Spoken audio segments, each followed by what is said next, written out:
روگی episode 26۔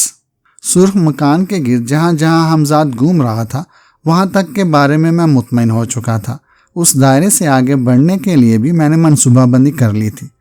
اس حد سے آگے بڑھنے کے لیے مجھے ذاتی طور پر جدوجہد کرنی چاہیے تھی، اور اس کے لیے میں نے ایک اہم فیصلہ کر لیا تھا۔ میں نے ایک ایسا راستہ دیکھ لیا تھا جس کے ذریعے مجھے اس کمرے تک پہنچنے میں کوئی دشواری پیش نہیں آ سکتی تھی، جہاں طریق حصے کے راستے کو بے نقاب کرنے والی مشین موجود تھی۔ میرا ارادہ تھا کہ اندر جانے کے لیے اسی راستے کو استعمال کروں گا، لیکن کس طرح، اس کا انحصار ان حالات پر تھا جن کے تحت مجھے اپنے کام کو تکمیل کے آخری مرحلے میں داخل کرنا تھا۔ رات کا باقی حصہ میں نے ٹھوس فرش پر کروٹیں بدلتے ہوئے گزار دیا۔ اس دوران میں حمزاد برابر مجھے گھورتا رہا۔ جب میں نے کسی کے قدموں کی باری آوازیں سنی تو احساس ہوا کہ جزیرے میں آرام کے لمحات ختم ہو چکے ہیں اور اب گویا دن نکل آیا ہے۔ میں نے حمزاد کے ذہن کو صاف کر دیا اور خود آنکھیں بند کر کے لیٹا رہا۔ دروازہ ایک گڑ گڑاہٹ کے ساتھ کھلا تھا اور اندر آنے والوں کی تعداد 5 سے کم نہیں تھی۔ وہ سب کے سب میرے پنجرے کی طرف آ رہے تھے۔ پنجرے کا دروازہ کھل گیا، 2 آدمی پنجرے میں داخل ہوئے، 3 باہر کھڑے رہے۔ میں نے آنکھوں میں ہلکی سی دراز پیدا کر کے دیکھ لیا تھا۔ تینوں افراد مسلح ہیں۔ اندر آنے والوں کی کمر سے بھی ہولسٹر لٹکے ہوئے تھے اور ان ہولسٹروں میں ریوالوروں کی جھلک دیکھی جا سکتی تھی۔ ان 5 میں سے ایک بھی شخص پہلے سے میرا دیکھا ہوا نہیں تھا۔ ان کی وردی دیکھ کر احساس ہوتا تھا کہ یہ لوگ کسی خاص شعبے سے تعلق رکھتے ہیں۔ یہ غالباً حمزاد کو یا مجھے لینے آئے تھے۔ میں حیران تھا کہ وہ حمزاد میں اور مجھ میں کیسے تمیز کریں گے۔ میں یہ سوچتا ہی رہا اور وہ حمزاد کو لے کر پنجرے سے نکل گئے۔ مجھے حیرت تھی کہ آخر حمزاد ان کے ساتھ بلا چوچرا جانے پر کیسے آمادہ ہو گیا۔ ممکن ہے اس سلسلے میں لکشمن داس نے انہیں کوئی خاص پہچان بتا دی ہو، ورنہ عام آدمی کے لیے ہم دونوں میں تمیز کرنا ایک مشکل ہی نہیں بلکہ ناممکن کام تھا۔ میں نے میرین کو جو دھوکہ دیا تھا اس میں مجھے یوں ہی تو کامیابی حاصل نہیں ہو گئی تھی۔ یہ بات بھی مجھے الجھن میں مبتلا کر رہی تھی کہ حمزاد کو کہاں اور کیوں لے جایا جا رہا ہے۔ میں تو اپنی جگہ مطمئن ہو چکا تھا کہ حمزاد کی موجودگی میں ان لوگوں کی آمد و رفت پنجروں والے کمرے میں بالکل ہی ختم ہو جائے گی، لیکن ان کی آمد اور حمزاد کو لے جانا، یہ 2 ایسی باتیں تھیں جنہوں نے میرے یقین کو متزلزل کر دیا تھا۔ میرے لیے ایک بار پھر غور و فکر کے دروازے کھل گئے اور میں حالات کے اس نئے رخ پر سوچنے لگا۔ کیا حمزاد سے میرے متعلق کچھ معلوم کیا جا سکے گا؟ کہیں ایسا تو نہیں کہ لکشمن داس حمزاد کے ذہن میں تبدیلیاں پیدا کر کے اسے دوبارہ میرے پاس بھیج دے گا؟ میں نے لاپرواہی سے ان خیال کو ذہن سے جھٹک دیا۔ جو کچھ بھی ہونا ہے وہ ہوتا رہے گا، کچھ نہ ہونے سے تھوڑا بہت ہونا ہی بہتر ہے۔ یہ سوچ کر میں نے حمزاد کے بارے میں پیدا ہونے والی الجھنوں کو ذہن سے یکسر نکال دیا۔ حمزاد کی واپسی کوئی 1 گھنٹے کے بعد ہوئی۔ جب وہ لوگ اسے چھوڑ کر چلے گئے تو میں نے حمزاد کے ذہن کو ٹٹولا۔ مجھے فوراً ہی معلوم ہو گیا کہ حمزاد کو کہاں اور کس مقصد کے تحت لے جایا گیا تھا۔ اس کے ذہن کو ٹیلی پیتھک ریز کی موجودگی میں پڑھنے کی کوشش کی گئی تھی۔ میں مسکرائے بغیر نہ رہ سکا کیونکہ مجھے معلوم تھا کہ ان لوگوں کو حمزاد کے ذہن سے کوئی جواب نہ ملا ہوگا۔ گویا حمزاد کے صاف دماغ نے انہیں یقین دلایا ہوگا کہ میں ایک بے ضرر آدمی ہوں۔ یہ صورتحال بھی میرے لیے فائدہ مند تھی۔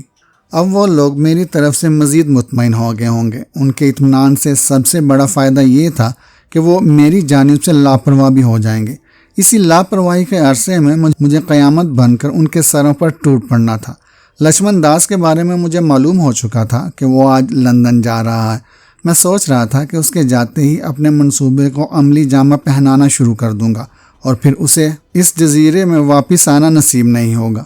دن بھر میں اپنے حمزاد کی طرف اور حمزاد میری طرف دیکھتا رہا۔ اس دوران میں کئی وحشیوں کو پنجروں سے نکال کر لے جایا گیا اور بعض کو واپس بھی لایا گیا۔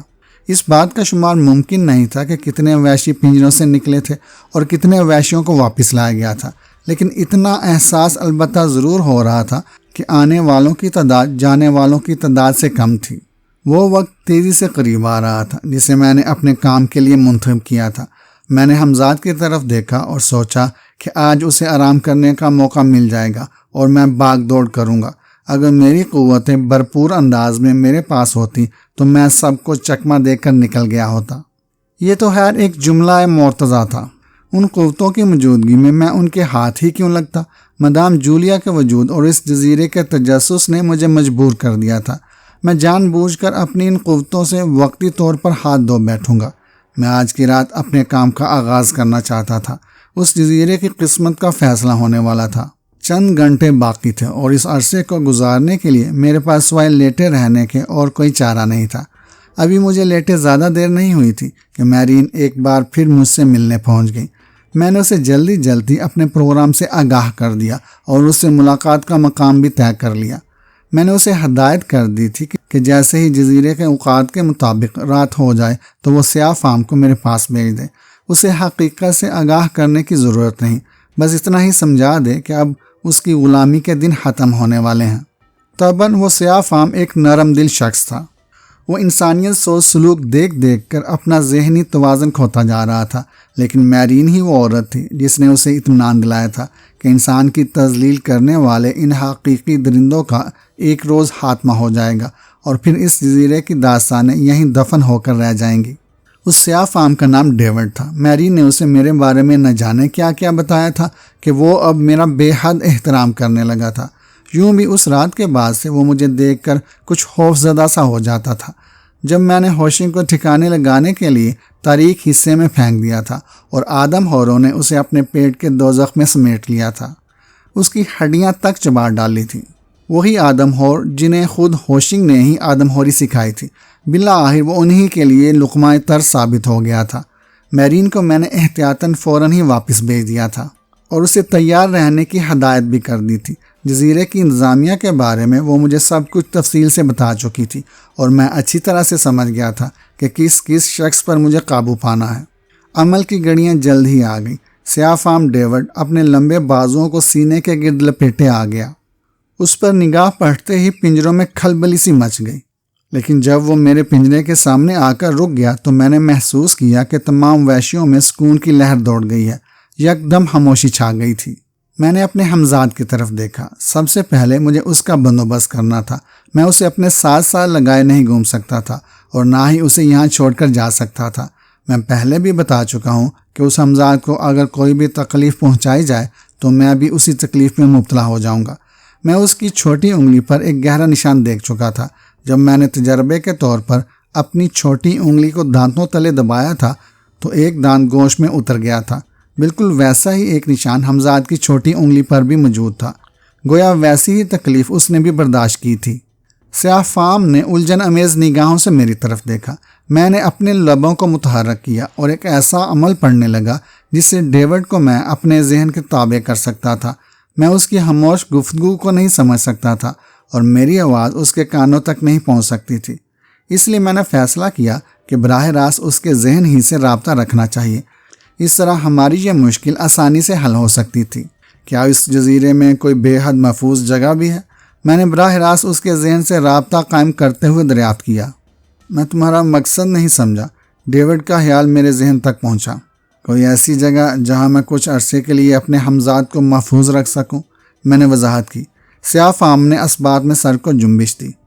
ٹھیک ہے، میں نے کہا، سب سے پہلے بتاؤ وہ جگہ یہاں سے کتنی دور ہے؟ زیادہ دور نہیں، میری کوٹری سب سے بہتر رہے گی۔ میں نے ہمزاد کو ساتھ لیا اور ہم ڈیوڈ کی کوٹری تک جلد ہی پہنچ گئے۔ یہ کوٹری واقعی میرے مقصد کے لیے بہترین تھی۔ وہاں کسی کے آنے کا کوئی امکان نہیں تھا۔ ڈیوڈ نے فرش پر پڑے ہوئے قالین کا ایک کنارہ اٹھایا اور تب میں نے دیکھا کہ وہاں ایک تہخانہ بھی ہے۔ وہ مجھے اشارہ کر کے اس تہخانے میں اتر گیا۔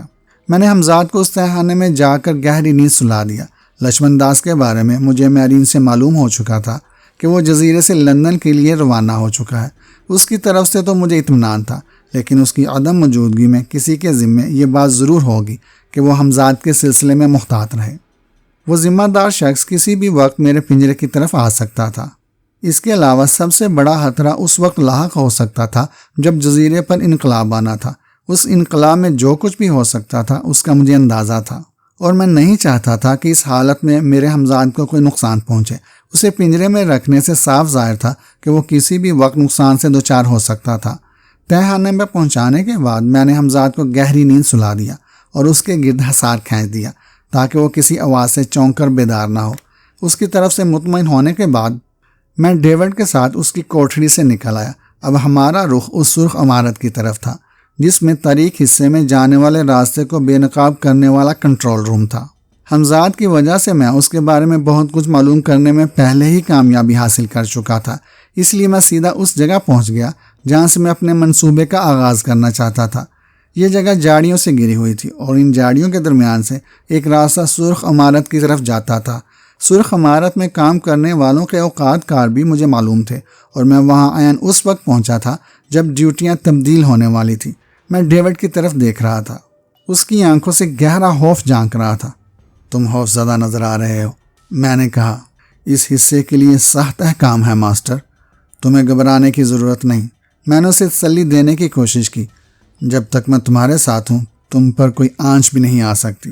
میں ہر پہلو پر غور کر چکا ہوں، تم صرف میرے احکامات پر توجہ رکھو اور میرے ہر اشارے پر جو کچھ بھی کہا جائے فوراً کر گزرنا۔ ٹھیک ہے ماسٹر۔ اس کی طرف سے مطمئن ہو کر میں نے راستے پر نگاہ گاڑ دی اور اطراف پر اپنے کان لگا دیے۔ جلدی میرے سامان سے کسی کے قدموں کی چاپ ٹکرانے لگی۔ 2 آدمی آہستہ آہستہ چلتے ہوئے اسی طرف آ رہے تھے جہاں ہم دونوں جھاڑیوں میں دب کے بیٹھے تھے۔ غالباً یہ دونوں اپنی ڈیوٹی ختم کر کے واپس آ رہے تھے۔ وہ ہمارے قریب سے گزر کر چلے گئے۔ ان کے جاتے ہی مجھے چند اور آوازیں بھی سنائی دی اور اس کے ساتھ ہی ایک ایسی آواز بھی سنائی دی کہ اگر میں نے ڈیوڈ کے ہاتھ پر ہاتھ نہ رکھ دیا ہوتا تو اس کا حلق دل سے نکلنے والی چیخ کو آزاد کر دیتا۔ میں نے ناک کو فوراً چٹکی میں دبا لیا۔ میں نے ڈیوڈ کو بھی ایسا کرنے کے لیے کہا۔ وہ کانپ رہا تھا، لیکن جب اس نے مجھے ناک کو دبائے دیکھا تو غیر ارادی طور پر اس نے بھی ایسا ہی کیا۔ لمبے بازوؤں کی وجہ سے اسے سمٹ کر بیٹھنے میں دشواری ہو رہی تھی، لیکن وہ جیسے تیسے ایسا کرنے میں کامیاب ہو گیا۔ میں نے اسے سمجھایا تھا کہ ایسا زیادہ دیر تک نہیں کرنا پڑے گا۔ اس غبار کی وجہ سے سب سے پہلا احساس یہ ہوا تھا کہ کوئی دونوں ہاتھوں سے ہمارے نرخرے کو دبا رہا ہے۔ اس غبار کی رنگت سرخ تھی۔ میں نے اس کا احساس ہوتے ہی سانس روک لی تھی اور ناک کو دبا لیا تھا۔ یہ ایک گیس تھی جسے غالباً تھوڑے تھوڑے وقفے سے سرخ عمارت کے گرد ایک دائرے کی شکل میں پھیلا دیا جاتا تھا۔ ایسی حالت میں کوئی بھی جاندار وہاں زندہ نہیں رہ سکتا تھا۔ ممکن تھا کہ میں بھی چند گہری سانسیں لے لیتا، لیکن میں نے عمارت سے واپس جانے والوں کے چہروں پر گیس ماسک دیکھ لیے تھے۔ میں دل ہی دل میں جیک کے سائنسی کرشموں کو سہارے بغیر نہ رہ سکا۔ جلد ہی یہ صورتحال معمول پر آ گئی، لیکن اس وقت تک میرا ساتھی بے ہوش ہو چکا تھا۔ غالباً اس نے 2 ایک گہری سانسیں لے لی تھیں اور گیس اس کے دل و دماغ پر اثر انداز ہو چکی تھی۔ میں نے اس کے دل کے مقام پر کان رکھ کر دھڑکن کو محسوس کرنے کی کوشش کی اور پھر نبض کو ٹٹول کر اطمینان کر لیا کہ وہ ابھی زندہ ہے اور بے ہوشی پتہ نہیں کب تک ٹوٹے گی۔ اس کا اندازہ لگانا میرے لیے ممکن نہیں تھا۔ میں نے اس کے ذہن پر دباؤ ڈالا، لیکن اس کا نیند اور بے ہوشی سے مخمور ذہن میری طرف متوجہ نہ ہو سکا۔ ابھی میں اس کی طرف دیکھ ہی رہا تھا کہ مجھے کسی کے تیز تیز چلنے کی آوازیں سنائی دینے لگیں۔ کوئی اسی طرف آ رہا تھا اور خشک پتے اس کے پیروں تلے چرمرا رہے تھے۔ یہ ایک باوردی شخص تھا۔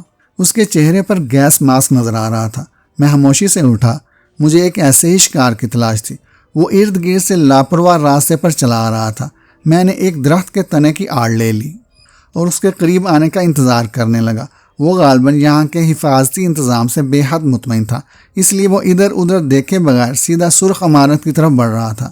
جیسے ہی وہ میرے قریب سے گزرا میں درخت کے تنے کی اوٹ سے نکل آیا۔ میں ایک بار پھر ہانسی پھرتی سے حرکت کرنے کے قابل ہو چکا تھا۔ میں نے چند ہی قدموں میں اس پر اپنی گرفت مضبوط کر لی۔ وہ اس اچانک افتاد سے بوکھلا گیا۔ اس سے پہلے کہ باوردی شخص کے حلق سے کوئی آواز نکلتی، میں نے اس کی گردن دونوں ہاتھوں سے جکڑ لی اور پھر پھرتی سے اس کا ماسک اتار دیا۔ سنو دوست، میں نے سرد لہجے میں کہا، کیا تمہیں اپنی زندگی عزیز ہے؟ اس نے میری گرفت سے نکلنے کے لیے مچلنا شروع کر دیا۔ میں نے اس کی گردن پر پورا دباؤ بڑھا دیا۔ تمہیں اپنی زندگی کا فیصلہ صرف 1 منٹ کے اندر اندر کرنا ہے، میں نے کہا، لیکن وہ غالباً کوئی بہت ہی ہٹ درم شخص تھا۔ اس نے مچلنا جاری رکھا اور میری بات کا کوئی خاطرہ جواب نہ دیا۔ اچانک وہ قاتل غبار دوبارہ پھیلنے لگا۔ میں نے سانس روک لی۔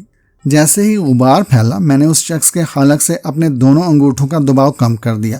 اس نے ایک طویل سانس لی اور پھر میرے بازوؤں میں جھول گیا۔ میں نے اس کے نکارہ جسم کو جھاڑیوں میں پھینک دیا۔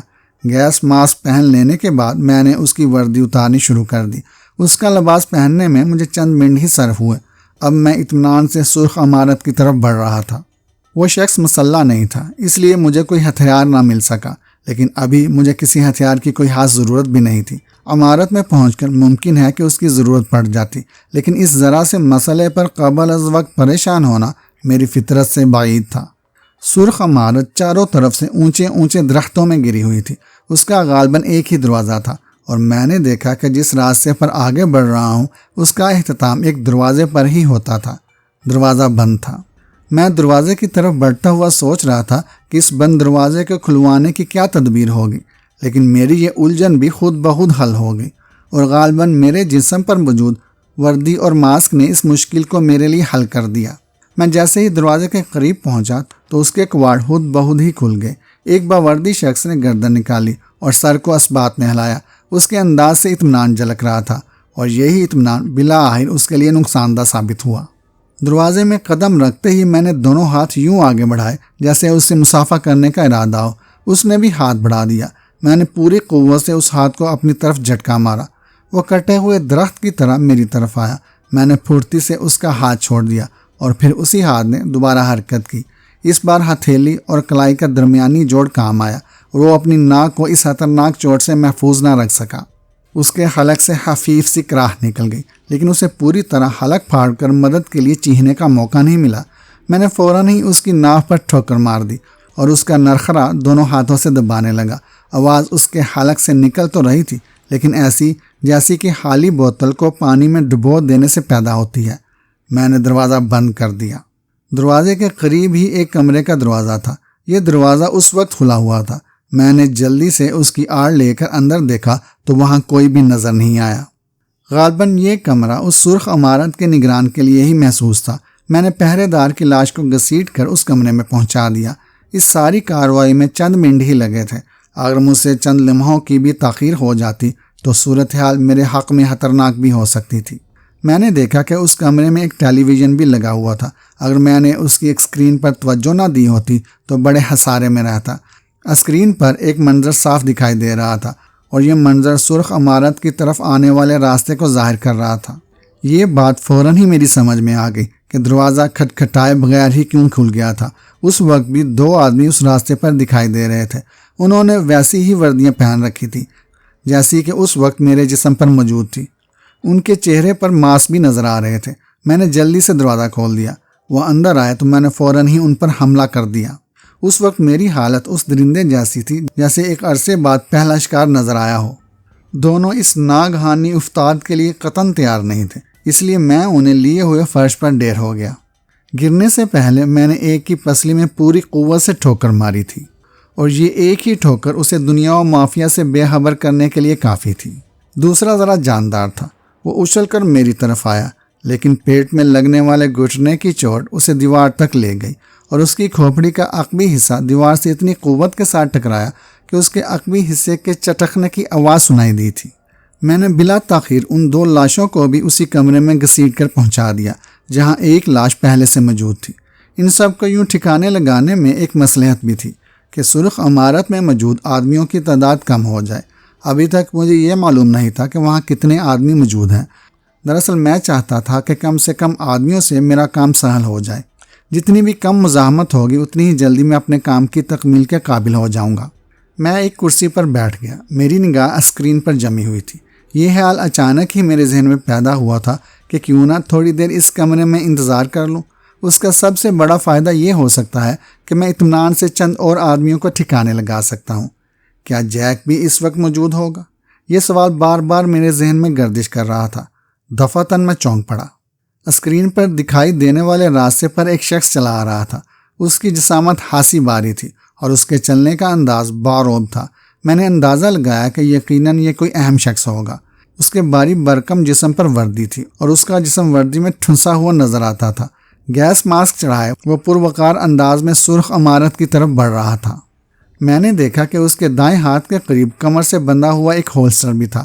آنے والا یہ ایک شخص مسلح بھی تھا۔ میرے ہونٹوں پر خود بخود مسکراہٹ پھیل گئی۔ دروازہ کھول کر میں کواڑ کے پیچھے ہی کھڑا تھا۔ میرا ارادہ تھا کہ اچانک ہی اس کے سامنے آؤں گا۔ سامنے آنا ضروری تھا کیونکہ اگر کوئی اہم شخصیت تھی تو نگران اس کو سلیوٹ کرنے کے بعد احترام سے اندر لاتا ہوگا۔ سرخ مکان کے اس حصے میں اندھیرا تھا۔ جہاں میں اس وقت کھڑا تھا میں نے برابر والے کمرے کا دروازہ بھی بند کر دیا تھا تاکہ دروازے سے نکلنے والی روشنی کا کبھی خاتمہ ہو جائے۔ میں نے جانک کر دیکھا اندر آنے والے کے انداز میں ابھی تک لاپرواہی جھلک رہی تھی۔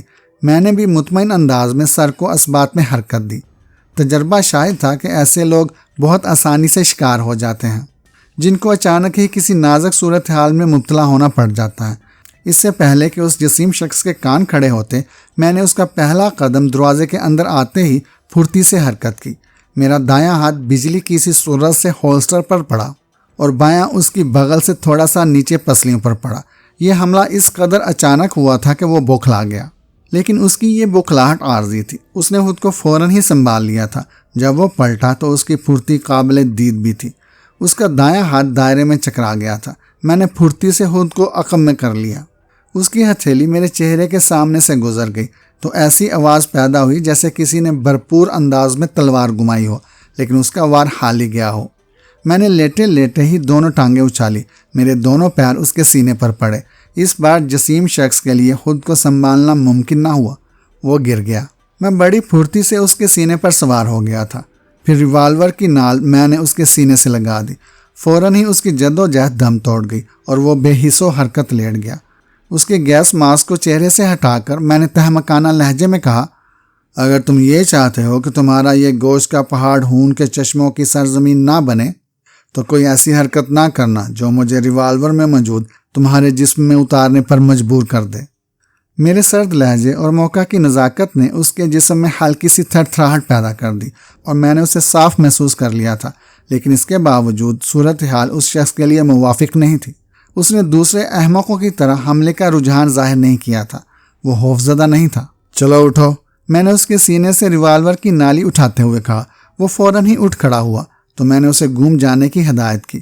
خاموشی سے اس نے یہ بات بھی مان لی۔ میں نے اس کی پوچھ سے ریوالور لگا کر اسے دروازے کی طرف دھکا دیا۔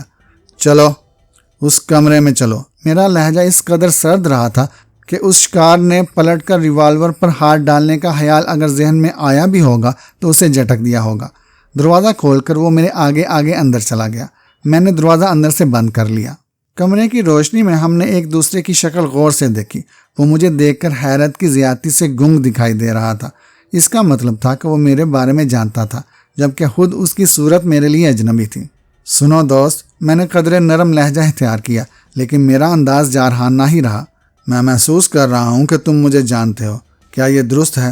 ہاں مسٹر اجیت، لیکن مجھے حیرت ہے کہ تمہاری ذہنی حالت یوں اچانک ہی کیسے بدل گئی۔ میں نے تو تمہیں انتہائی خستہ حالت میں دیکھا تھا۔ تم نے اور تمہارے آقاؤں نے میرے بارے میں بہت غلط اندازے لگائے تھے۔ اس کا اندازہ تمہیں ہوشنگ کی پرسرار موت سے ہو جانا چاہیے۔ ہوشنگ؟ وہ تھوک نکل کر بولا، کیا تم نے ہی اسے؟ اس وقت زیادہ وضاحت کا موقع نہیں ہے، میں نے رکھائی سے کہا۔ تم صرف یہ بتاؤ کہ زندگی سے تمہیں کس حد تک پیار ہے؟ اتنا ہی جتنا ہر شخص کو ہوتا ہے۔ ظاہر ہے، میں نے سنگ دلی سے مسکرا کر کہا۔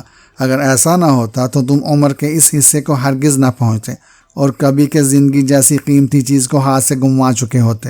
مجھے کیا کرنا ہے؟ اس نے تجسس کے ہاتھوں مجبور ہو کر کہا۔ یہ اس جزیرے کی سلامتی کی آخری رات ہے، میں نے حتمی لہجے میں اسے بتایا۔ اس صورتحال کے پیش نظر صرف انہی لوگوں کو زندگی کی ضمانت دے سکوں گا جو میرے ساتھ تعاون کریں گے۔ دوسروں کے ساتھ کیا ہوگا اس کا کوئی تصور بھی نہیں کر سکتا۔ میں تمہارے لیے کیا کر سکتا ہوں؟ اس نے کام کر کہا۔ میرے سوالوں کا ٹھیک ٹھیک جواب دیتے جاؤ، میں نے اس کی آنکھوں میں دیکھتے ہوئے کہا۔ اس کے بعد میں دیکھوں گا کہ تم سے کس قسم کا تعاون حاصل کیا جا سکتا ہے۔ وہ استفہامیہ نگاہوں سے میری طرف دیکھنے لگا۔ اس وقت سرخ عمارت میں کل کتنے آدمی ہیں؟ میں نے پہلا سوال کیا۔ وہ شخص چند لمحوں تک تو سوچ میں ڈوبا رہا، پھر اس نے کمرے میں پڑی ہوئی لاشوں کو دیکھا اور مایوسی سے سر ہلاتے ہوئے جواب دیا، صرف 2 آدمی اور ہیں۔ کیا تم سمیت؟ نہیں، ہمارے علاوہ۔ ان میں سے اوپر کون ہے؟ اوپر؟ اس نے حیرت سے دہرایا۔ میں تمہارا مطلب نہیں سمجھا۔ مطلب صاف ہے، میں نے سرد لہجے میں کہا۔ میں اس بلا خانے کی بات کر رہا ہوں جہاں ایک ایسی مشین لگی ہوئی ہے جس سے تاریک حصے میں واقع درندوں کی کمین گاہ کا راستہ روشن ہوتا ہے۔ اس کی آنکھوں میں یکایک خوف سمٹ آیا۔ اس کا چہرہ سفید پڑ گیا اور اس کے موٹے جسم پر تھر تھری سی پیدا ہو گئی۔ تمہیں ان کے بارے میں کس نے بتایا؟ غیر ضروری باتوں میں وقت ضائع نہ کرو۔ میری گراہٹ یقیناً اس کے لیے خوفناک ثابت ہوئی تھی۔ وہ بوکھلا کر اپنی پیشانی پر آئے ہوئے پسینے کے قطرے صاف کرنے لگا۔ وہاں صرف ایک آدمی ہے، وہ سیاہ فام ہے۔ بولنا اور سننا اس کے بس سے باہر ہے۔ وہ صرف اشارہ سمجھتا ہے، اور اشارہ بھی ایک محسوس بلب کا۔ اس بلب کا بٹن جیک کی لیبارٹری میں لگا ہوا ہے۔ میں نے گویا اس کی آنکھوں سے اس کے دل میں جھانکتے ہوئے کہا۔ میں یہ محسوس کر چکا تھا کہ وہ میری شخصیت سے اب اس قدر متاثر ہو چکا ہے کہ اس نے اپنے ذہن کو میرا تابع کرنے کا غیر ارادی طور پر فیصلہ کر لیا ہے۔ تم اس راستے میں اتنی دلچسپی کیوں لے رہے ہو؟ میں نے ابھی کسی راستے میں دلچسپی ظاہر نہیں کی، میں نے کہا۔ میں صرف معلومات حاصل کر رہا ہوں۔ اس بلب کے بارے میں ذرا تفصیل سے بتاؤ۔ وہاں جس سیاہ فام کو متعین کیا گیا ہے وہ ایک عرصے سے اسی بلائی منزل کے کمرے میں رہتا ہے۔ اسے کسی نے کبھی باہر آتے جاتے نہیں دیکھا۔ کچھ لوگوں کا خیال ہے کہ وہ کوئی سیاہ فام نہیں بلکہ روبوٹ ہے، اور سائنسدان نے اسے کنٹرول کرنے کے لیے بلب کا ایک اشارہ مقرر کر رکھا ہے۔ لیکن مجھے یقین ہے کہ وہ روبوٹ نہیں ہے بلکہ ایک عام سا سیاہ فام ہے جس کی ذہنی تربیت ایک خاص انداز میں کی گئی ہے۔ اس کے دونوں کانوں کے پردے نکارا کیے گئے ہیں اور اس کی زبان سرخ دہتی ہوئی سلاخ سے داغی گئی ہے، اور اسے کمرے میں گویا قید کر دیا گیا ہے۔ وہ جب بھی ایک محسوس بلب کو روشن دیکھتا ہے تو فوراً ایک بٹن دبا دیتا ہے، اور پھر تاریک حصے میں روشنی کا مستقیم راستہ بن جاتا ہے جس سے گزر کر خطرناک درندوں کے مسکن تک پہنچا جا سکتا ہے۔ اور میں اس کی طرف سوالیہ نگاہوں سے دیکھتا رہا۔ وہ خاموش ہو کر متوحش نظروں سے دیکھنے لگا تھا۔ اور کیا؟ اس تاریک حصے میں اگر روشنی کے بغیر کوئی چلا جائے تو وہ کبھی زندہ واپس نہیں آ سکتا۔ زندہ کیا، مردہ بھی واپس نہیں آ سکتا، میں نے کہا۔ میں جانتا ہوں کہ وہاں آدم ہو رہے ہیں اور اتنی تاریکی ہے کہ وہ اپنے آقا اور عام شکار میں تمیز نہیں کر سکتے۔ آقا؟ اس نے زیر لب دہرایا۔ اوہ، تو کیا ماسٹر ہوشنگ؟ میں نے جواباً فتح مندی سے بھرپور ایک قہقہہ بلند کیا۔ وہ خوف سے تھر تھر کانپنے لگا۔ اگر یہ پورا جزیرہ تاریک ہو جائے تو؟ میں نے اس کی آنکھوں میں دیکھتے ہوئے مینیہز لہجے میں سوال کیا۔ نہیں، وہ چیخ پڑا۔ اس کی آنکھیں دہشت سے پھٹ گئی۔ اس حصے کا کوئی بھی شخص زندہ نہیں رہے گا۔ لیکن میں ایسا کرنے کا کوئی ارادہ نہیں رکھتا، میں نے اسے تسلی دینے کے لیے کہا۔ کیا تم اس لیبارٹری تک میری رہنمائی کر سکتے ہو؟ وہ گہری سوچ میں ڈوب گیا۔ اگر ایسا ممکن نہیں تو بتاؤ اس سیاہ فام تک پہنچنے کا کیا ذریعہ ہے جو اوپر کے کمرے میں ہے؟ اس کمرے میں جانے کا شاید کوئی راستہ نہیں۔ یہ کیسے ممکن ہے؟ میرا لہجہ ناخوشگوار تھا۔ وہ چاروں طرف سے آہنی دیواروں میں گرا ہوا کمرہ ہے۔ میں نے تو آج تک اس کمرے کا کوئی دروازہ نہیں دیکھا۔ ایسی صورت میں تمہیں لیبارٹری تک جا کر اس بٹن کو دبانا پڑے گا، میں نے اس کی آنکھوں میں جھانکتے ہوئے کہا۔ میں اس کے ذہن پر غلبہ پانے کی کوشش کرنے لگا، لیکن میرے پاس وہاں جانے کا کوئی جواز نہیں۔ اس وقت لیبارٹری میں کون ہوگا؟ تحقیقی عملے کے 6 افراد اور شاید خود ماسٹر جیک۔ میں سوچ میں پڑ گیا۔ فرض کرو تم کسی ہنگامی صورتحال کا شکار ہو جاؤ، میں نے کہا، تو ایسی صورت میں تم کسے اطلاع دو گے؟ Master Jack. تو پھر ٹھیک ہے، تم اسے کہو گے چند وحشی یہاں تک کسی نہ کسی طرح پہنچنے میں کامیاب ہو گئے ہیں اور انہوں نے تمہارے 4 آدمیوں کو ہلاک کر دیا ہے۔ یہ ایک بہترین جواز ہوگا، لیکن اس کے لیے میرا وہاں جانا ضروری نہیں۔ کیوں؟ اس لیے کہ یہ بات یہاں سے انٹرکام پر بھی کہہ سکتا ہوں۔ میں نے ایک طویل سانس لی۔ بار بار میں اس بات کو بھول جاتا تھا کہ اس جزیرے پر سائنسی ایجاد اور مافوق الفطرت قوتوں کا استعمال بھی بیک وقت ہو رہا ہے۔ میں اسے چند لمحوں تک گھورتا رہا، پھر میں نے سوال کیا، اور تمہاری طرف سے دی گئی اس اطلاع کے بعد کیا ہوگا؟ فوراً ماسٹر جیک کے آدمی یہاں پہنچ جائیں گے۔ خود جیک کے آنے کے بھی امکانات ہیں۔ ممکن ہے وہ اس معاملے کو سنجیدہ سمجھ کر خود بھی آ جائے۔ ٹھیک ہے، میں نے فیصلہ کن لہجے میں کہا، تم اسے اطلاع دے دو۔ میری ایک بات ذہن نشین کر لو، اس جزیرے کے آقاؤں کی زندگی کے لمحات گنے جا چکے ہیں۔ ایسی صورت میں تمہاری ذرا سی ہمدردی ان کے تو کسی کام نہیں آ سکتی، البتہ تم خود بھی ان کے ساتھ شامل ہو جاؤ گے۔ میں اپنی زندگی کو محفوظ رکھنا چاہتا ہوں، اس نے ایک طویل سانس لے کر کہا۔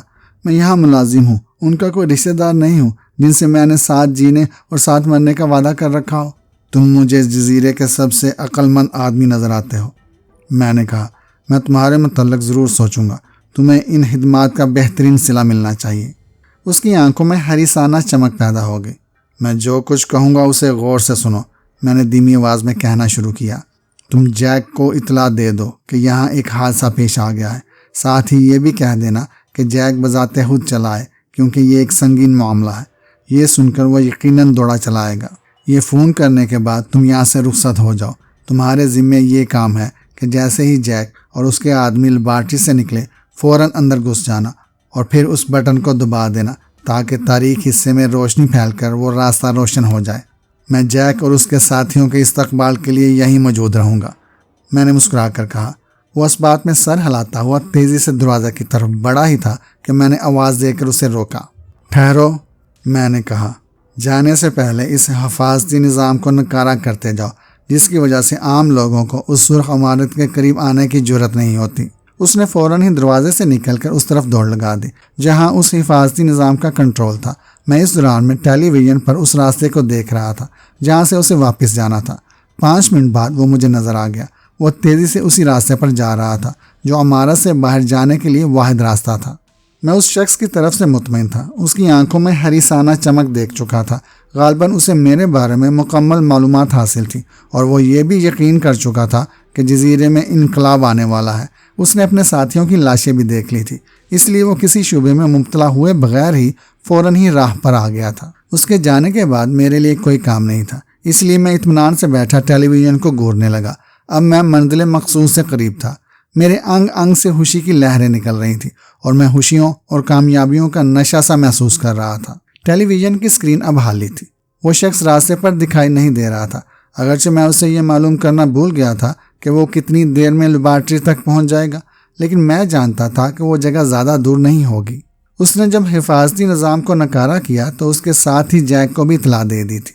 میں نے ریوالور کھول کر چیک کیا، اس میں 6 گولیاں موجود تھیں۔ اس شخص کی وجہ سے مجھے واقعی بہت تقویت حاصل ہوئی تھی۔ میں نے ایک بار پھر اسکرین کی طرف دیکھا۔ اسکرین پر خالی راستے کا منظر دکھائی دے رہا تھا۔ میری بے یقینی بڑھتی جا رہی تھی۔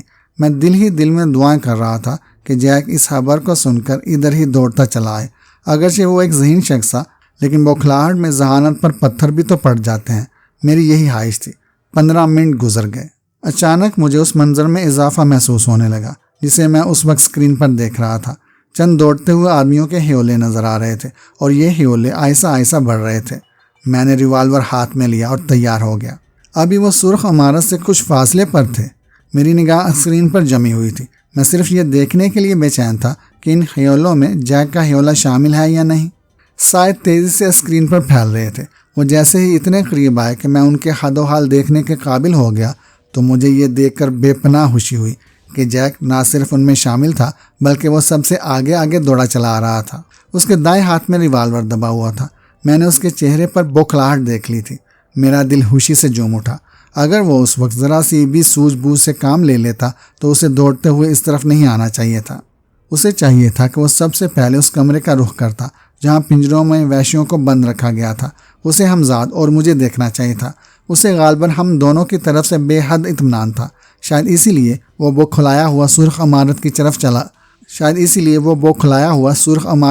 چلا آیا تھا۔ ایسی ہی غلطیوں سے مجھ جیسے آدمیوں کے کام بعض اوقات خود بخود اور بڑی خوش اسلوبی کے ساتھ نمٹ جاتے ہیں۔ میں نے ریوالور پر ہاتھ کی گرفت مضبوط کر لی کیونکہ اس وقت جو شخص میرے سامنے آنے والا تھا وہی جزیرے کا مالک تھا۔ لچھمن داس کے بعد اسے سب سے نمایاں حیثیت حاصل تھی۔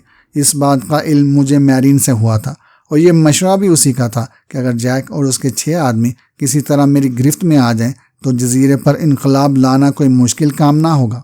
اسکرین پر ان کی شکلیں اب بالکل واضح تھیں۔ مجھے وہ فاصلہ بھی نظر آ رہا تھا جو ان کے اور سرخ عمارت کے درمیان پھیلا ہوا تھا۔ وہ ابھی کئی گز دور تھے۔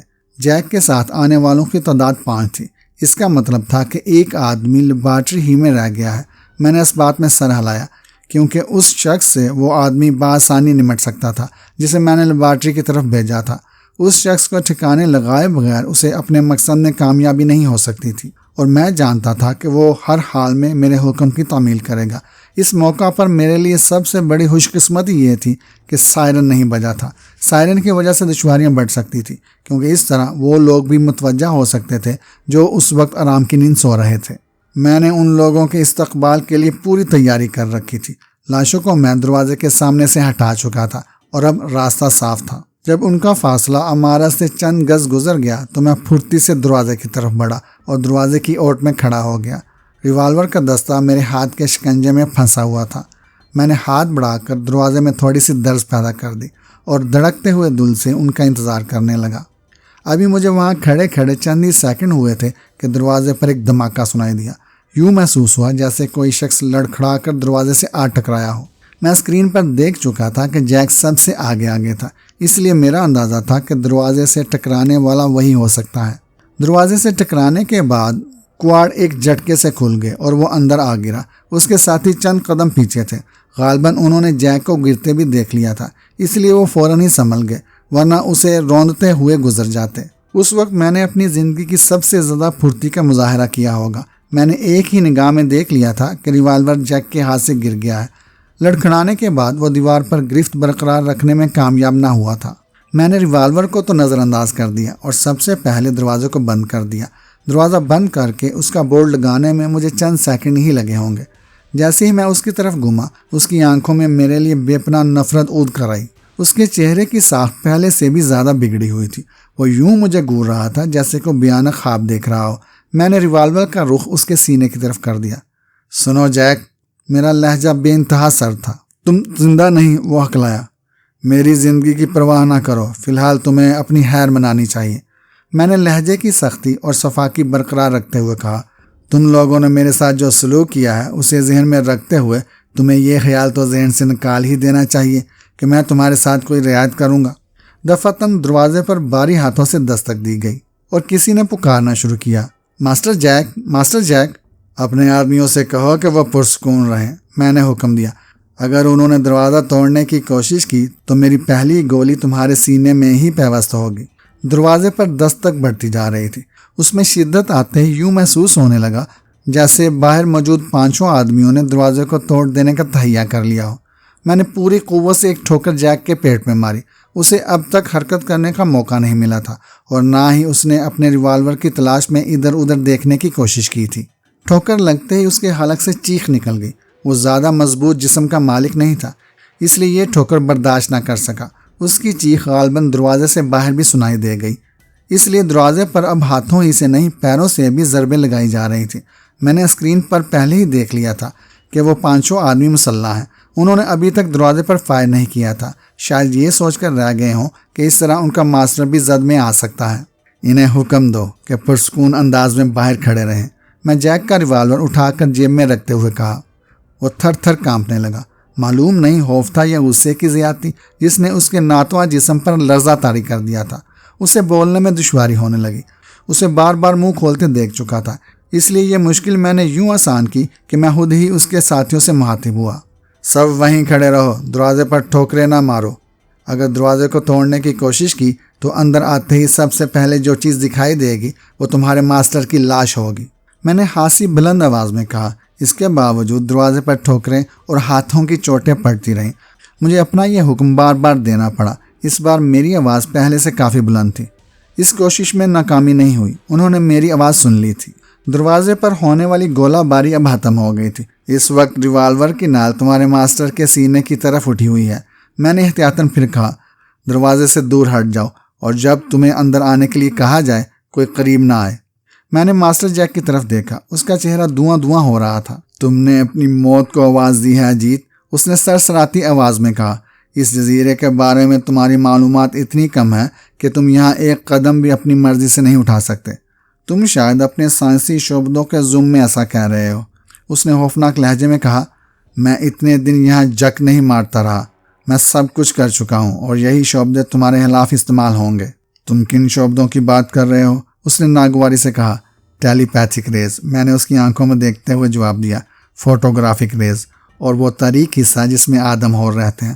اس کی آنکھوں میں ایک لمحے کے لیے غیر یقینی تاثرات ابھرے، لیکن حیرت اتنی شدید تھی کہ پہلے تاثرات دب کر رہ گئے۔ سنو جیک، میں نے فاتحانہ انداز میں کہا، بازی الٹ گئی ہے۔ تم ہوشنگ کے انجام پر غور کرو تو سب کچھ آسانی سے تمہاری سمجھ میں آ جائے گا۔ کیا تمہاری سائنس یا لشم انداز کی پرسرار قوتیں اس شخص کو آدم ہوروں کے پیٹ سے واپس لا سکتی ہیں؟ ہوشنگ، اس نے زیر لب کہا۔ اب اس کے انداز سے شکست ظاہر ہونے لگی تھی۔ ہاں، یہ تمہارے اس خاکسار کا کارنامہ ہے، میں نے اپنے سینے پر ہاتھ مارتے ہوئے کہا۔ میں نے کل ہی دیکھ لیا تھا کہ جن وحشیوں کو پنجروں سے نکال کر لے جایا جاتا ہے ان کی پوری تعداد میں واپسی نہیں ہوتی۔ آخر یہ سب لوگ کہاں جا رہے ہیں؟ وہ جواباً سوالیہ نگاہوں سے میری طرف دیکھتا رہا۔ ایسے تمام وحشی جنہیں تمہاری مشینیں نکارہ قرار دے دیتی ہیں، تم انہیں آدم ہوروں کے حوالے کر دیتے ہو۔ یہ غلط ہے، اس نے پھنکارتی ہوئی آواز میں کہا۔ اگر یہ بات غلط ہے تو تم ان سینکڑوں آدم ہوروں کا پیٹ کیسے بھرتے ہو اور انہیں اتنے عرصے سے کس چیز نے زندہ رکھا ہے؟ میں نہیں جانتا، اس نے کہا۔ خیر اس بحث کو چھوڑو، اس کمرے میں چلو، میں نے ریوالور والے ہاتھ کو حرکت دیتے ہوئے کہا۔ وہ خاموشی سے اس کمرے کی طرف بڑھ گیا۔ اس کی چال میں اب ہلکی سی لنگڑاہٹ تھی، غالباً گرنے کی وجہ سے اس کے گھٹنے میں چوٹ آئی تھی۔ میں نے ریوالور کی نال اس کی پوچھ سے لگا دی۔ کمرے میں داخل ہوتے وقت وہ ایک جھٹکے سے رک گیا۔ اس کی نگاہیں ان لاشوں پر جم گئی جنہیں میں نے ایک طرف دیوار سے لگا دیا تھا۔ لاشیں دیکھ کر اس کے حوصلے مزید پست ہو گئے۔ میں نے اسکرین کی طرف دیکھا۔ اس کے 5 ساتھی دروازے سے کچھ فاصلے پر کھڑے تھے اور بے بسی سے دروازے کو گور رہے تھے۔ بیٹھ جاؤ جیک، میں نے تہمکانہ لہجے میں کہا اور ایک کرسی کی طرف اشارہ کیا۔ وہ اسی کرسی پر گر گیا اور اس کے دونوں ہاتھ ہتھیلیوں پر جم گئے۔ اس کی اندرونی حالت ان انگلیوں سے ظاہر ہو رہی تھی جن میں کپ کپاہٹ صاف نظر آ رہی تھی۔ اس نے کرسی کی ہتھیلیوں کو اتنی مضبوطی سے جکڑ رکھا تھا کہ اس کے جوڑوں سے سفیدی جھلک آئی تھی۔ تم کیا چاہتے ہو؟ اس نے کانپتی ہوئی آواز میں پوچھا۔ میرے ہونٹوں پر مسکراہٹ پھیل گئی۔ میں جو کچھ چاہتا ہوں وہ جلد ہو جائے گا۔ کیا مطلب؟ اس کا دھارنا ایک بار بھی پھٹا پھٹا سا نظر آنے لگا۔ اسے بار بار حیرت کے شدید دورے سے پڑتے محسوس ہو رہے تھے اور مجھے اس کی حالت دیکھ دیکھ کر ایک گونا سکون کا احساس ہو رہا تھا۔ یہ اس جزیرے کے آخری چند گھنٹے ہیں۔ اس کے بعد جس طرح جزیرے کا دنیا سے کسی نقشے پر نام و نشان نہیں ہے، بالکل اسی طرح اس کا صفحہ ہستی سے صفایا بھی ہو جائے گا۔ تم تنظیم سے غداری کر رہے ہو۔ میرا قہقہ اتنا طویل اور دہشت ناک تھا کہ خود میرا جسم بھی جنجنا سا گیا۔ وہ مجھے ایک ایسی راہ پر ڈالنا چاہتا تھا جس کے بارے میں نے بہت پہلے فیصلہ کر لیا تھا۔ اس نے تنظیم کا حوالہ کچھ اس انداز میں دیا تھا جیسے اس کے نزدیک میرا تعلق تنظیم سے ابھی تک ٹوٹا نہیں ہے۔ اس طرح گویا وہ مجھے اہمیت دے رہا تھا، لیکن میں کسی ایسے احساس میں مبتلا ہونے کے لیے بالکل تیار نہیں تھا۔ وہ میرے چہرے پر اپنی باتوں کا رد عمل تلاش کر رہا تھا۔ تم جس تنظیم سے وفادار رہنے کی مجھے تلقین کر رہے ہو، اس تنظیم کو کوئی نقصان نہیں پہنچے گا، میں نے خود پر قابو پاتے ہوئے کہا۔ اس جزیرے کی تباہی کے بعد تنظیم کی ریڑھ کی ہڈی ٹوٹ جائے گی، وہ غرایا۔ اس لیے کہہ رہا ہوں کہ تم یہاں کے بارے میں زیادہ نہیں جانتے۔ شاید تمہارا اشارہ ان منشیات اور کرنسی کے ذخائر کی طرف ہے جن تک جانے کے لیے ہوشنگ کے کمرے سے ایک زینہ استعمال کرنا پڑتا ہے، میں نے طنزیہ لہجے میں کہا۔ یہ بات اس کے لیے اتنی دھماکہ ہے ثابت ہوئی کہ 1-2 لمحوں کے لیے تو وہ مجھے پاگلوں کی طرح آنکھیں پھاڑ پھاڑ کر گھورتا رہ گیا تھا۔ اب میں نے اس کے چہرے پر خوف کی پرچھائیاں بھی دیکھ لی تھی۔ وہ مایوس ہو گیا تھا اور یہی مایوسی اس کے ناتواں جسم میں انتقام کی آگ لگانے میں مددگار ثابت ہوئی تھی۔ میں اس کی طرف سے ہوشیار تھا۔ اس نے بیٹھے بیٹھے ہی اچھل کر مجھ پر یوں چھلانگ لگائی تھی جیسے وہ گوشت پوش کا نہیں بلکہ ربر کا بنا ہوا کوئی آدمی ہو۔ میں نے ٹریگر دبا دیا۔ گولی کا دھماکہ گونج کر رہ گیا۔ زخم اس کے بائیں بازو میں آیا تھا اور خون سے اس کا لباس بھیگنے لگا تھا۔ وہ فرش پر گر گیا۔ اس کی آنکھوں میں ابھی خون کی جھلک نظر آ رہی تھی۔ میں اس کے قریب پہنچا اور پھر میں نے اس کے زخمی بازو پر پاؤں رکھ دیا۔ مارے تکلیف کے جیک کا چہرہ سیاہ پڑ گیا۔ میں نے پاؤں کا دباؤ بڑھایا۔ اذیت اس کی آنکھوں سے جھلکنے لگی۔ مجھے اس شخص کو اذیت میں مبتلا دیکھ کر روحانی خوشی کا احساس ہو رہا تھا۔ میں نے کن اکھیوں سے ایک بار پھر ان 5 کی طرف دیکھا جو سرخ عمارت سے باہر کھڑے ہوئے تھے۔ اچانک ان میں سے ایک شخص دوبارہ دروازے کی طرف بڑھتا نظر آیا۔ میں نے اس بات میں سر ہلایا۔ جیک پر نیم بے ہوشی طاری ہو چکی تھی اور اس نے تکلیف سے آنکھیں بند کر لی تھی۔ میں نے ادھر ادھر نگاہ دوڑائی۔ کوئی ایسی چیز دکھائی نہیں دی جس سے میں اسے باندھنے میں کامیاب ہو جاتا۔ مجبوراً میں نے اس کی ٹائی سے دونوں ہاتھ باندھ دیے اور اس کی ٹانگوں کو آزاد رہنے دیا۔ دونوں ہاتھ چونکہ پشت پر بندھے ہوئے تھے اس لیے وہ کمرے میں موجود کسی چیز سے چھیڑ چھاڑ نہیں کر سکتا تھا۔ اس کمرے میں چند ناقابل فہم بٹن نظر آ رہے تھے۔ میں چونکہ اس کے بارے میں کچھ نہیں جانتا تھا اس لیے جیک کی طرف سے لاپرواہ ہو کر کوئی خطرہ بھی مول نہیں لے سکتا تھا۔ اسے باندھ کر میں نے ایک بار پھر اسکرین کی طرف دیکھا۔ اس کے 5 ساتھیوں میں سے ایک دروازے کے بالکل سامنے پہنچ چکا تھا اور نہایت غور سے دروازے کے ہینڈل کو دیکھ رہا تھا۔ میں نے سوچا کہ ان لوگوں سے بھی نمٹ ہی لینا چاہیے۔ لیبارٹری میں گئے ہوئے میرے ساتھی کو بہت دیر ہو گئی تھی اور میں دیکھنا چاہتا تھا کہ اس نے ابھی تک کام مکمل کیا ہے یا نہیں، لیکن میں جیسے ہی دروازے کی طرف پلٹا مجھے ایک طرف رک جانا پڑا۔ خوف کی ایک لہر میرے جسم میں دوڑ گئی۔ دروازے میں ایک شخص کھڑا خوفناک نگاہوں سے مجھے گھور رہا تھا، لیکن اس کی آنکھوں سے کہیں خوفناک وہ آنکھ تھی جس سے نکلنے والا شرور کا پیغامبر ہوتا ہے۔ لاکھ احتیاط کے باوجود مجھ سے بھی چوک ہو گئی تھی۔ میں اس ایک شخص کو بھول ہی گیا تھا جس کے بارے میں لیبارٹری کا کام کرنے والے شخص نے مجھے پہلے ہی بتا دیا تھا۔ سرخ عمارت کا ایک ملازم میرے ہتھے چڑھ گیا تھا۔ اسے میں لیبارٹری میں جا کر بٹن دبانے کے لیے بھیج چکا تھا۔ جس شخص سے مجھے یہ بات معلوم ہوئی تھی کہ سرخ عمارت کے علاوہ بھی 2 آدمی موجود ہیں، میں نہ جاننے کیوں یہ سب کچھ بھول گیا تھا۔ غالباً یہ کامیابی اور فتح مندی کا احساس تھا جس سے شاید میری عقل پر پتھر پڑ گئے تھے۔ میں نے جیک اور اس کے آدمیوں میں الجھ کر ان 2 آدمیوں کو بلا دیا تھا۔ جن 2 آدمیوں کے بارے میں اس شخص نے مجھے بتایا تھا کہ ان میں سے ایک تو غالباً وہ سیاہ فام تھا جو آہنی دیواروں والے کمرے میں مقید رہتا تھا، اور دوسرا میرے سامنے چند قدم کے فاصلے پر دروازے پر کھڑا تھا۔ اس کے ہاتھ میں ریوالور تھا اور ریوالور کی اکلوتی نال میرے سینے کو گور رہی تھی۔ میں اسے دیکھ کر ٹھٹک گیا تھا۔ خوف کی ایک لہر میرے جسم میں دوڑ گئی۔ وہ خوفناک نگاہوں سے مجھے گور رہا تھا۔ اس کی آنکھوں اور چہرے کے تاثرات میں سختی تھی۔ ریوالور پر اس کا ہاتھ جما ہوا تھا اور ٹریگر پر اس کی انگلی کی گرفت بہت سخت تھی۔ وہ کسی بھی لمحے ٹریگر دبانے والا تھا۔ میں کن اکھیوں سے اسکرین کی طرف دیکھتا رہا۔ سرخ عمارت کے باہر جیک کے جو 5 ساتھی کھڑے تھے ان میں سے ایک دروازے کے سامنے پہنچ چکا تھا اور اس کا متحرک ہاتھ یہ ظاہر کر رہا تھا کہ وہ دستک دے رہا ہے۔ میں نے جیک کی طرف دیکھا۔ وہ فرش پر اوندے منہ پڑا ہوا تھا۔ میں نے اس کے دونوں ہاتھ پشت پر کر کے باندھ دیے تھے۔ چونکہ اس کی پشت دروازے کی طرف تھی اس لیے ریوالور بدست آدمی بھی جیک کی صورت دیکھنے میں کامیاب نہیں ہوا تھا۔ میری آنکھیں دروازے میں کھڑے ہوئے شخص کی آنکھوں میں پیوست تھیں۔ اس کی خفیف سی حرکت پر میرا ہاتھ حرکت میں آ سکتا تھا۔ جیک کو باندھتے وقت میں نے ریوالور جیب میں رکھ لیا تھا، لیکن دروازے میں موجود شخص کے تیور تنبیہ کر رہے تھے کہ میں اپنے ہاتھ کو ذرا سی بھی حرکت نہ دوں۔ میں آہستہ آہستہ پیچھے ہٹنے لگا۔ میرے چہرے پر کچھ ایسے تاثرات تھے جیسے میں ریوالور دیکھ کر دہشت زدہ ہو گیا ہوں۔ میں نے جائزہ لیا۔ وہ شخص میری چال میں آ گیا تھا۔ اس کے ہونٹوں پر خفیف سی مسکراہٹ نظر آنے لگی تھی۔ میں آہستہ آہستہ جیک کے قریب پہنچ گیا۔ وہ اب میری ایڑیوں سے مس ہو رہا تھا۔ اب میں ذرا سا بھی پیچھے ہٹتا تو میرا لڑکھڑا جانا ضروری تھا، اور میرے ذہن میں ترکیب بھی یہی تھی۔ دفعتاً میں لڑکھڑا گیا۔ مجھے توقع نہیں تھی، لیکن کمرہ فائر کی آواز سے گونج اٹھا۔ گولی میرے اوپر سے گزر گئی۔ میں لڑکھڑا کر جیک کے اوپر گر گیا تھا اور گرتے گرتے میرا ہاتھ جیب میں رینگ گیا تھا۔ میں نے ریوالور نکالنے میں ذرا بھی سستی نہیں کی۔ ریوالور نکالتے ہی میں نے جیک کی کھوپڑی پر رکھا اور بالوں سے پکڑ کر اس کا سر گھما دیا۔ دروازے میں کھڑے ہوئے شخص نے پہلی بار چونک کر دیکھا۔ اب جیک میرے اور اس کے ریوالور کے درمیان حائل تھا۔ دوسری گولی اس طرح چلاؤ کہ تمہارا یہ آقا خون کا ایک فوارہ اگلنے لگے، میں نے صفاقی سے کہا۔ وہ کڑے تیوروں سے مجھے گھورتا رہا۔ جیک کی آنکھیں بند تھی۔ وہ گہری گہری سانسیں لے رہا تھا۔ پھر یوں محسوس ہوا جیسے اس شخص کو اچانک ہی ہوش آ گیا ہو۔ اس نے دروازے میں آتے ہی ریوالور نکال لیا، اور پھر اس کی توجہ تمام وقت مجھ پر ہی مرکوز رہی تھی، اس لیے وہ ان لاشوں کو نہیں دیکھ سکا تھا جنہیں ریوالور کے ساتھ رکھ کر میں نے بھی فراموش کر دیا تھا۔ اب وہ پھٹی پھٹی آنکھوں سے ان لاشوں کو اور کبھی چندیائی ہوئی نگاہوں سے اپنے آقا کو دیکھ رہا تھا۔ وہ جیک کی طرف دیکھے جا رہا تھا۔ اس کی یہ غفلت ہی میرے لیے کافی تھی۔ میرے ریوالور سے ایک شعلہ نکلا اور وہ سینے پر ہاتھ رکھ کر دوہرا ہوتا چلا گیا۔ وہ بے جان ہو کر منہ کے بل گر گیا۔ ریوالور اس کے ہاتھ سے نکلا اور زمین پر گر گیا۔ میں نے لپک کر ریوالور اپنے قبضے میں کر لیا اور اسکرین کی طرف دیکھنے لگا۔ دروازے پر دستک دینے والے انداز سے دیوانگی جھلک رہی تھی۔ کواڑ بند کرتے وقت میں دیکھ چکا تھا کہ دروازہ بے حد مضبوط ہے، ایک آدمی اسے توڑنے میں کامیاب نہیں ہو سکتا تھا۔ اب میرے ذہن میں صرف اس شخص کا خیال گھوم رہا تھا جسے میں نے لیبارٹری میں بھیج رکھا تھا۔ ابھی تک اس کی واپسی نہیں ہوئی تھی۔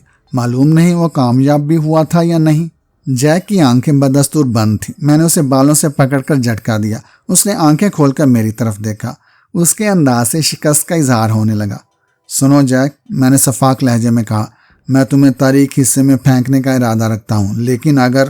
اس کی آنکھیں دہشت سے پھیل گئیں اور وہ بار بار سر کو نفی میں حرکت دینے لگا، جیسے میری بات سے اتفاق نہ کر رہا ہو۔ اگر تمہیں میری یہ تجویز پسند نہیں آئی تو میں تمہارے سامنے ایک اور تجویز رکھتا ہوں، میں نے اس کی آنکھوں میں جھانکتے ہوئے کہا۔ کیا تم مجھ سے وفاداری کا حلف اٹھا سکتے ہو؟ وہ حالی حالی نگاہوں سے میری طرف دیکھتا رہا۔ جواب دو، میں زیادہ انتظار نہیں کر سکتا۔ اس کا ناتواں جسم تھر تھرا گیا۔ میں تمہیں صرف 3 منٹ کی مہلت دیتا ہوں، میں نے حتمی لہجے میں کہا۔ میرے اشاروں پر چلنا چاہو تو تمہیں زندگی جیسی نعمت کے ساتھ ساتھ کئی دوسری نعمتیں بھی حاصل ہو سکتی ہیں، اور اگر تم ہٹ درمی پر قائم رہے تو تمہارا ٹھکانہ آدم ہوروں۔ میں نے جملہ ادھورا ہی چھوڑ دیا۔ وقت تیزی سے گزرتا رہا اور میں آرام کے اس وقفے کے اندر ہی اندر جزیرے پر اپنا تسلط قائم کر لینا چاہتا تھا، لیکن لیبارٹری میں جانے والے شخص کی ابھی تک صورت دکھائی نہیں دے رہی تھی۔ میں نے ایک بار پھر اسکرین کی طرف دیکھا۔ دروازے پر زور زور سے دستک دینے والا شخص اپنے ساتھیوں کی طرف واپس جا رہا تھا۔ وہ چاروں اس کے گرد جمع ہو گئے اور پھر وہ آپس میں کچھ مشورہ کرتے نظر آئے۔ میں بغور اسکرین کو دیکھتا رہا۔ ان لوگوں کے انداز سے ظاہر ہوتا تھا کہ وہ اس صورتحال سے کچھ زیادہ ہی تشویش میں مبتلا ہو گئے ہیں۔ میں ان لوگوں کے بارے میں ذرا بھی تشویش کا شکار نہیں تھا، کیونکہ وہ دروازے سے باہر تھے اور دروازہ توڑنا ان کے لیے مشکل تھا۔ ایک مسئلہ البتہ قدر قابل غور تھا کہ کہیں وہ خطرے کا سائرن نہ بجا دے۔ ان کا دھیان غالباً اس طرف نہیں گیا تھا۔ اس کے لیے سوچنے کا موقع مل گیا تھا۔ میں نے سوچا کہ اگر جیک کو دی گئی مہلت کے دوران میں وہ شخص واپس نہ آیا جسے میں نے لیبارٹری میں بھیجا تھا تو اچانک میری نگاہ پھر اسکرین کی طرف اٹھ گئی اور میرے خیالات کا سلسلہ درہم برہم ہو گیا۔ میں نے دیکھا کہ عمارت کے باہر کھڑے ہوئے 5 آدمیوں میں سے 2 واپس جا رہے ہیں۔ میں چونک پڑا۔ ان دونوں کو واپس لانا ضروری تھا۔ میں دوڑتا ہوا دروازے کی طرف بڑھا۔ چلتے وقت میں نے دوسرا ریوالور بھی اٹھا لیا تھا۔ میں نے دروازہ کھولا اور فوراً ہی فائرنگ شروع کر دی۔ سرخ عمارت سے کچھ فاصلے پر موجود وہ تینوں افراد تیزی سے پلٹے۔ میری فائرنگ سے ایک تو فوراً ہی گر گیا، دوسرے کی ٹانگ میں گولی لگی اور وہ ٹانگ پکڑ کر بیٹھ گیا۔ تیسرے نے اپنا ریوالور نکالنے میں بڑی پھرتی سے کام لیا۔ اس نے ایک فائر بھی کیا، لیکن بوکھلاہٹ میں چلائی ہوئی گولی میری طرف آنے کے بجائے جاڑیوں میں کہیں جا لگی۔ میں نے بیک وقت 2 فائر کیے اور وہ فضا میں ہاتھ لہراتا ہوا یوں زمین پر آ گرا جیسے پرواز کا ارادہ تھا، لیکن ایسے جیسے اس کے پر یکایک نوچ ڈالے گئے ہوں۔ ان کے دونوں ساتھی میری زد سے باہر تھے۔ فائرنگ کی آواز سن کر وہ پلٹے اور پھر جب ان کی نگاہ اپنے تینوں ساتھیوں پر پڑی تو انہوں نے دروازے کی طرف اندھادھند فائرنگ شروع کر دی۔ یہ ایک خطرناک مرحلہ تھا۔ گولیوں کی آواز سے جزیرے کا نیم تاریک ماحول جاگ اٹھا تھا اور ابھی تک دھماکے ہو رہے تھے۔ میں نے گولیوں سے بچنے کے لیے ایک کواڑ کی آڑ لے لی۔ مجھے ان کے قریب آنے کا انتظار تھا۔ دفعتاً 2 دھماکے سنائی دیے۔ یہ آوازیں کہیں دور سے آ رہی تھیں۔ میں نے غور سے ان دوڑتے ہوئے آدمیوں کی طرف دیکھا۔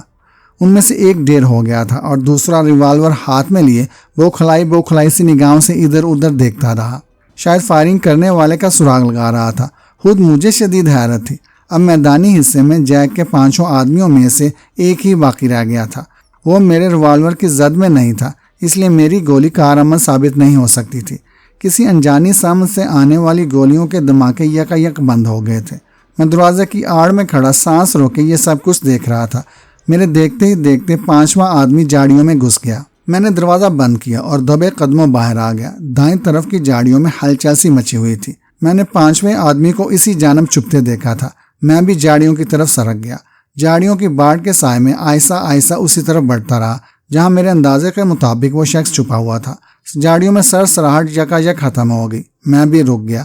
سرخ عمارت کی طرف آنے والے راستے کے ابتدائی حصے کے قریب ایک سایہ سا لہراتا دکھائی دیا۔ وہ شخص بہت محتاط انداز میں آگے بڑھ گیا تھا۔ میں جہاں تھا وہیں سانس روکے کھڑا رہا۔ سایہ آہستہ آہستہ وہاں پہنچ گیا جہاں 5واں آدمی موجود تھا۔ میں نے سائے کو بغور دیکھا، لیکن تاریکی کی وجہ سے اس کے خد و خال مجھے نظر نہیں آ رہے تھے۔ میں نے بے آواز ہوئے اس سائے سے اپنا فاصلہ کم کرنا شروع کر دیا۔ میں حیران تھا کہ یہ شخص کون ہو سکتا ہے۔ اچانک مجھے جاڑیوں میں دوبارہ سرسراہٹ سنائی دی۔ اس کے فوراً ہی بعد ایک فائر ہوا، پھر ایک انسانی چیز سے ماحول کانپ اٹھا۔ میں نے سائے کو لڑکھڑا کر گرتے دیکھا۔ فائر یقیناً جاڑیوں میں سے کیا گیا تھا اور گولی غالباً اس شخص نے چلائی تھی جو کچھ دیر پہلے جاڑیوں میں رینگ گیا تھا۔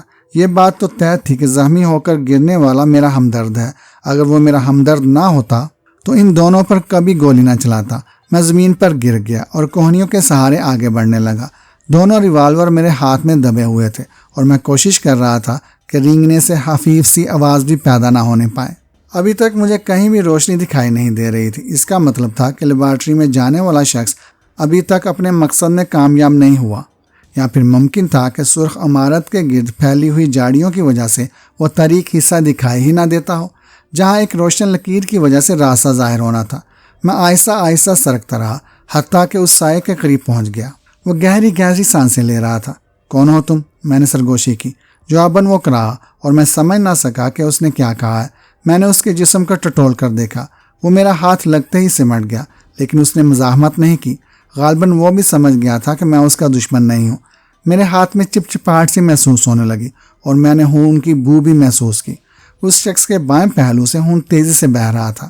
گولی غالباً کاری زخم لگانے کے بعد ابھی تک اس کے جسم ہی میں موجود تھی اور خون زیادہ بہہ جانے کی وجہ سے اس شخص پر بے ہوشی کا غلبہ ہوتا جا رہا تھا۔ ماسٹر اجیت، کچھ دیر بعد بھررائی ہوئی آواز سنائی دی ہاں، میں نے کہا۔ اوہ، یہ تم ہو، لیکن تم تو… میں لیبارٹری تک پہنچ گیا تھا، اس نے ہانپتے ہوئے کہا، لیکن ماسٹر جیک اپنے سب آدمیوں کو ساتھ لے کر ادھر نہیں آیا تھا۔ ایک آدمی لیبارٹری میں ہی رہ گیا تھا۔ میں سمجھا کہ لیبارٹری خالی ہے، اس لیے ذرا لاپرواہ ہو گیا۔ تم نے وہ بٹن دبایا یا نہیں؟ میں نے بے چینی سے پوچھا۔ میں لاپرواہ ہو گیا تھا، اس نے میری بات کا جواب دینے کے بجائے اپنی ہی بات جاری رکھی۔ اب یوں محسوس ہو رہا تھا جیسے وہ جان کرنے کی حالت میں کچھ بڑبڑا رہا ہو۔ میں نے کان اس کے ہونٹوں کے قریب کر لیا۔ اس کی آواز اتنی دھیمی اور ناقابل فہم ہو رہی تھی کہ میں کچھ بھی سمجھنے میں کامیاب نہیں ہو پا رہا تھا۔